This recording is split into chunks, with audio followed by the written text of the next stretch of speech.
இந்த கடக ராசிக்கு பொது குணங்கள்ல முதல்ல இருப்பது தாய்மை உள்ளம் கொண்டவங்க. சந்திரனா தாய் எல்லாத்துக்கும் தெரியும்.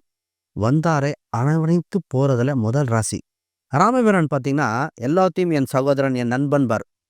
குகனை கூட அவள ஏத்துக்கிட்டாரு. அந்த மாரி அனைவரையும் அரவணைச்சு போகிறதுல முக்கிய ராசி இந்த கடக ராசி. இந்த ஒரு ராசி தான் அனைவர்த்துக்கும் நல்லது சொல்றதுலருந்து எல்லாமே இருக்கும். இந்த ராசிக்கு ஒரு சிறப்பு இருக்குங்க. பொறுமை கடினம் பெரியதுன்னு இந்த ராசிக்கு தெரிஞ்சது. அவ்வளோ பொறுமையா இருக்கும். வாய்ப்பு வர வரைக்கும் வெயிட் பண்ற ராசி இந்த ராசி. இந்த ராசிக்கு திறமை, குரு உச்சம் பெறுகிற ராசி இந்த இடம் தான். நாலேட்ஜ் வைஸ் அப்படின்னு பார்த்தீங்கன்னா, அற்புதமா இருக்கும்.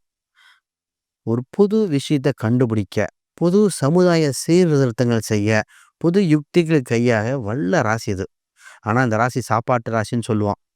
சாப்பாடு ருசியா இருக்கணும். இந்த ஹோட்டல்ல இது நல்லா இருக்கு. இந்த ஹோட்டல்ல இது நல்லா இருக்கு.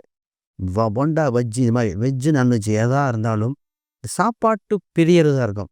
இது சின்ன குழந்தையா இருப்பாங்க. திடீர்னு சாப்பாடு செய்யலன்னா அந்த குழந்தைங்களே செஞ்சு வீட்ல சாப்பிட ஆரம்பிச்சுரும். இதுவும் இந்த ராசி தான். பல கலைகளை வித்தகர்களாக மாறுகின்ற ராசி இந்த கடக ராசி.